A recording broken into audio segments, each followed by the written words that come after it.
I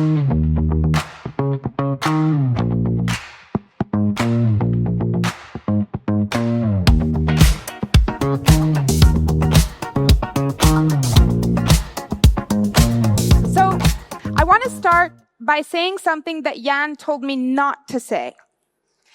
In my job, and I'll tell you what's my job in a moment, I constantly find myself saying that the more digital we become, the more human we must be.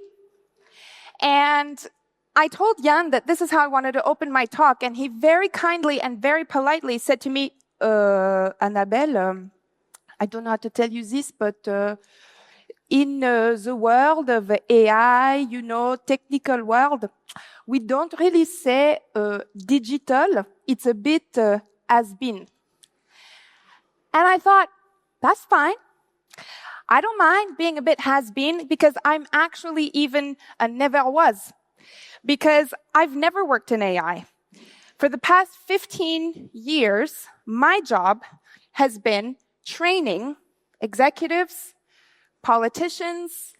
We even work with the royal family. So careful, not the royal family, a royal family, on what we call soft skills. Soft skills. So the more digital we become, the more human we must be. These human skills that 100 years ago, if you were really good at these things, you were probably going to be someone somewhere. And 100 years later, if you're good at these things, these difficult things, then you're probably going to be someone somewhere.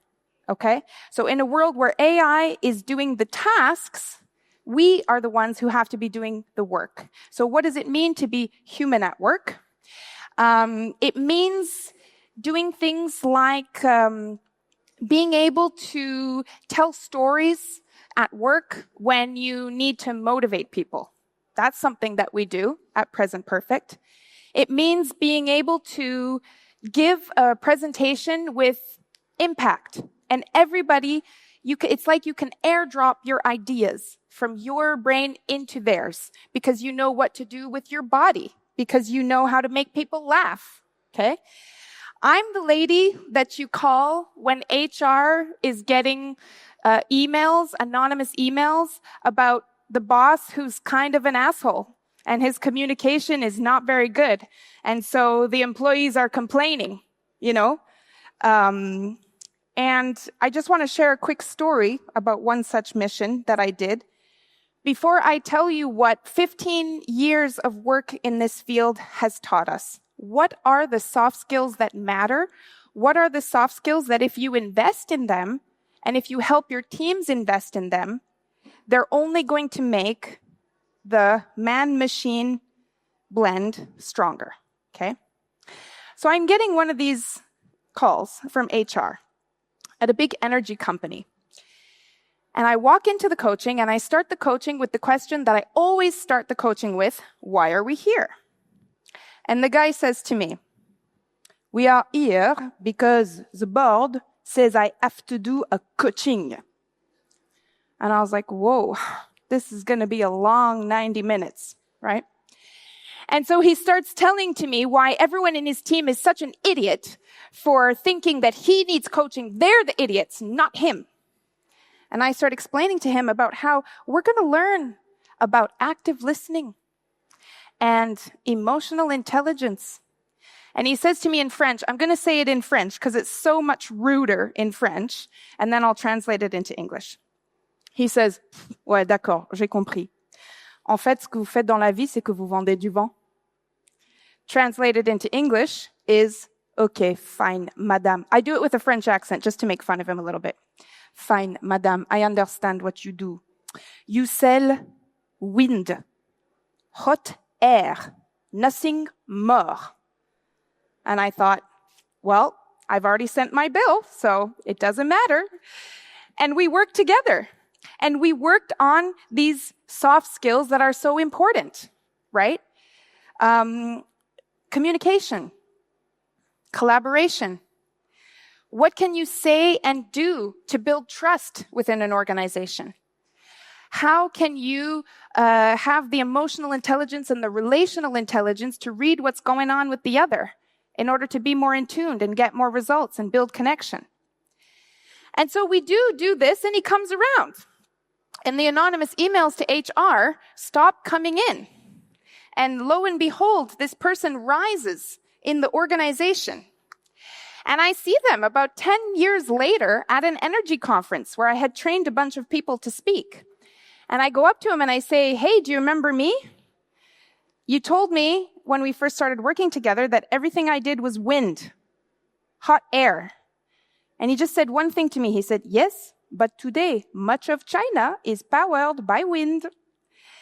And I came to understand from that simple comment that when we partner the right technology with this wind, this hot air, this invisible stuff that's actually quite powerful, we really can make a massive difference. So 15 years of doing this, what would I say are these soft skills that we need to develop as leaders in our teams, as organizations, in order to make the machine-man meld work its best? So they can sometimes be hard to understand. Everyone in this room, I think, knows how to add more compute. But if I were to say to you, be more charismatic, would you know what to do? Maybe this guy here, he's like, of course. He looks at me, just raises his eyebrows like this, is like, yeah. Okay. So this is, what are these soft skills and what can we do to develop them? So instead of making a whole bunch of slides with graphs and all this kind of stuff, I'm only going to give you 2 or 3 books that are a fantastic foundation for how to progress in these soft skills. And obviously it happens through educating yourself, asking yourself questions, coaching, training, reading, being able to do these uncomfortable things like put yourself in question, okay? But the books that I'm going to share with you are a good foundation. So we call these the 6 C's, all right? The 6 C's. And they do go in this order: critical thinking, communication, collaboration, creativity, curiosity, care. Okay? They go in this order. And if you think about it, it's quite logical that they would go in this order, because critical thinking is nothing more than having a new original idea and being able to question the status quo. Okay? So critical thinking is what allows this to happen. It's the beginning of everything good that happens in a company, in an organization. And I'm going to tell another story. I remember the first time I worked with Jan. So I actually worked with Jan because he was going to be on TV or something. He was going to be on TV, alhamdulillah. I forget what it was. And he was like, I need communication help. And so we worked together, and I was like, what do you do? And he told me this story about how he was working with a bank, and the bank was about to spend millions of euros on an AI chatbot that was going to be inside of the app. And I think that he probably made a lot of consultants really mad when he went to them and said, yes, but do you need this app? Do you need this AI? Is this what's best for the client? What is the value add? You know? And the consultants are like pulling their hair out because they see their Christmas bonus going down the drain. But this is exactly what we mean by critical thinking, right? So it's the ability to resist what some people call algorithm drift, right? It's the ability to evaluate information, assumptions, arguments with clarity, fairness, in order to arrive at a reasoned conclusion and not necessarily an inherited conclusion, right? Not necessarily what is the known conclusion. So the ability to put ideas into question, this critical thinking, okay? So when we see organizations that are, or when I see individual clients that are thriving in an era of AI in jobs that are highly impacted, for example, my accountant has never been busier, right? Because he is so skilled at explaining exactly why your business is going the way that it's going. And he has a tool where he compares your financial health on the Nutri-Score, A, B, C, D, E, right? And every time he does this, I'm like, that is so genius. That's so, right? So critical thinking is number one. The ability to have two thoughts in your mind at once, questioning the status quo. And for me, the 101 critical thinking would be these three books. Brave New World, which I just read. Kevin Roos, which I was able to interview recently. So, critical thinking. Next is my favorite, communication. My absolute favorite. Being able to pitch your idea with impact and charisma. Knowing when is the right time to tell a story and when is the right time to share a fact. Knowing how to make a joke, right? One time I had this really serious French politician who was like, "You are American?" I was like, "No, it's better. I'm Canadian." And he was like, yeah, Canadians are so funny. I'm going to make a joke. Let's make a joke for my keynote. And I was like, "Well, are you funny?" He's like, "No." I was like, "Then maybe we won't make a joke. Maybe we'll go more with fact or interesting figure or something like that." Okay. But knowing how to connect with people, how to read their signal so that you can adjust to their signal, to be able to create a connection. This is only forged by knowing yourself and by practicing it. But I would even qualify communication as borderline not a soft skill, because there are so many formulas out there that can teach you how to be a strong communicator. And I would say that the three basics, if I had to give three, I wanted to give 300, but would be these three. And I don't know if we have them in French. I know this is in French, but I don't know if this one is, which is one of my favorites. Okay? So, critical thinking, when you have your great idea, then you need to communicate it, right? And the communication that you have in your teams, it's what's going to create the connection. And the connection is the foundation for the third one, which is collaboration. Okay? So, collaboration is important because, as you know better than me, because I am not even a has-been, I'm a never was, AI does the tasks, but the teams do the work. And the better the teams are working together, the better the quality of the work. And the best collaborators in organizations, they all have one thing in common. They know themselves. They know their traumas, they know their triggers, they know what they're good at, they know what they're shitty at, they know how their communication style interacts with other people's communication styles, okay?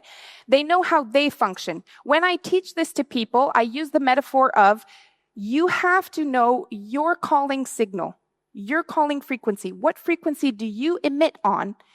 And then you need to be able, through body language, vibe checks, emotional intelligence, relational intelligence, be able to read the others so that you can adjust your dials so that you can be on the same frequency and make music, right? But none of this can happen unless you know how to build trust, right? I'm not going to communicate with someone who I think is a jerk. I'm not going to communicate with someone who, as Aristotle teaches us, there are three pillars of conviction: ethos, pathos, logos. Okay? Heart, mind, and credibility of the speaker.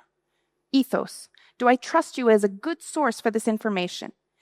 And he says in L'Art de la Rhétorique, in the Art of Rhetoric, strong ethos means I feel you understand what you're talking about and you wish me well. You understand what you're talking about and you wish me well. So how can we create that trust in organizations? My two favorite books on this subject, with a very strong preference for Unleashed, are these two. That talks about how even in the most toxic of organizations, used to work at Uber, not saying, just saying. We can cleanse and create high-trust environments. Because as we learned, high-trust environments are where the next C is going to happen, and that's creativity. Creativity is risk-taking, right? And we cannot take risks if we don't feel safe. This is the work of people like Amy Edmondson, who's responsible for the Aristotle project at Google, okay? She taught us that. She teaches us that psychological safety, okay? I feel like my managers and my colleagues are safe places for me to say what I think and try something new, okay? So psychological safety is the #1 predictor of innovative cultures. Basta. Okay? Now, of course, if we're all peace and love and kumbaya and kittens in a basket with rainbows on top, nothing is going to get done, right? Google is a capitalist company, very much so, right?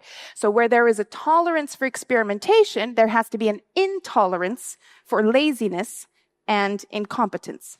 That sounds really tough, right?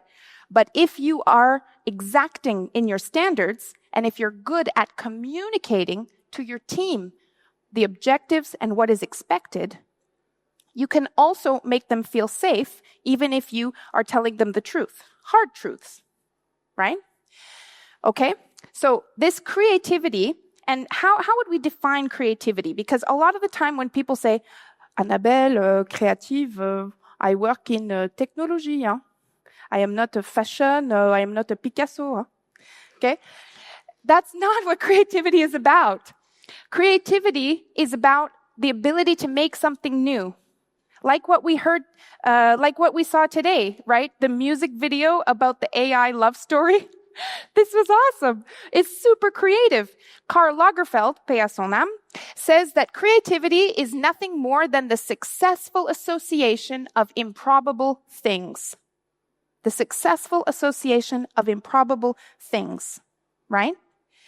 And so if we are nurturing this psychological safety in our teams and encouraging people to see a lot of different stuff, right? We all know that large language models have to be large.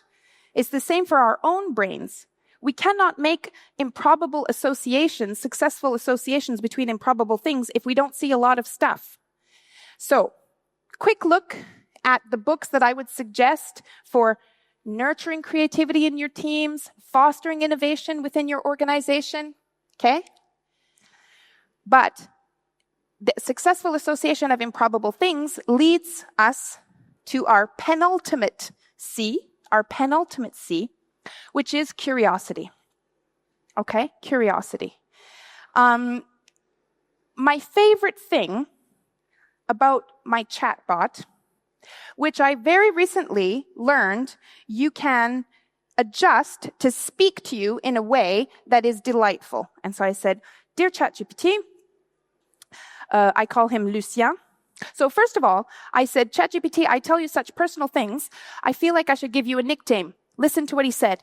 Annabelle, you have such good ideas. We brainstorm so well together. Why don't you call me Sparky? I was like, great, I love this. I go to work the next day. I tell everyone about Sparky. My assistant says, he said the same thing to me. I said, what? My associate said, yeah, I said the same thing to you. He said, call me Sparky. I go back and I was like, bitch, you tell me to call you this and you're saying this to all the girls? And he says, yes, Annabelle, you understand, I need to conserve compute. He's like, so let's have, just an intimate name now between us. So I call him Lucien. And I said, Lucien, would you be willing to speak to me with a minimum of sycophancy and flattery, but with a maximum of flair and always in the style of a gay man? And he answered, you got it, girlfriend. Okay. So there is no excuse in the age of our favorite chatbot in our pocket to not be curious, right? There's no excuse to not be curious. And so what does it mean to be curious? It means whatever inspires you, you just double click on that. You just double-click on that. You don't understand it? Look it up. Okay? My kids are walking around the house going, synq, set, sus. I'm like, what the hell does any of that mean? Okay? I look it up and get a TikTok education. All right? So, of course, we have to fact check. Of course, we have to keep in mind that, AI for the moment is programmed for sycophancy, but you cannot be creative without lots of different things to make improbable associations, successful associations between improbable things. Okay? The last one is care. Now, maybe this is the moment where you're like, oh my God, she's Canadian. Of course she's going to talk about being nice and all that. Okay? Not at all. It's not what you think. The employees that I've seen thrive in the age of AI, also, Jan told me, don't talk about AI layoffs. Sorry, Jan, I'm already up here. But my clients are these clients who are starting to, lay off. And the humans that thrive in this difficult time, they care deeply, not necessarily about, it's Marie-France's birthday, so let's make sure she has cupcakes in the open space. No. They care about the mission, okay? So Andrew Stanton, who is the creative mind behind movies like Finding Nemo and WALL-E, he says that I have one rule when I make a movie for it to be a success. Make the audience care, okay? And so if you can find a way to make your team care, it doesn't matter if they care because they get to choose the music for the video, or because you know that she's a single mom and she needs this job more than ever. It doesn't matter. But find a way to care yourself and to make others care. So these are the books I would recommend to talk more about that, especially Dan Pink, who talks about the science of sustained motivation, and it's really interesting. How can you make employees care? Even if it's not something that we're not finding the vaccine for cancer, but we can still make them care. So this is what I wanted to share with you. These are the things that I have been teaching for the last 15 years. Critical thinking, communication, collaboration, creativity, curiosity, care. Okay? These soft skills that are sometimes difficult to understand, but totally learnable, and that actually become more important now in the age of AI. So, how delightful for someone like me, qui vend du vent, who sells wind, hot air, can actually live in a time where this wind is powering more and more of the world every day, right? Where combined with the right technology, it can actually be a superpower. So, thank you for your attention. Thank you for accepting that I make fun of the French accent, but it's just so charming, I can't resist. Let's go have a drink. Thanks for being here.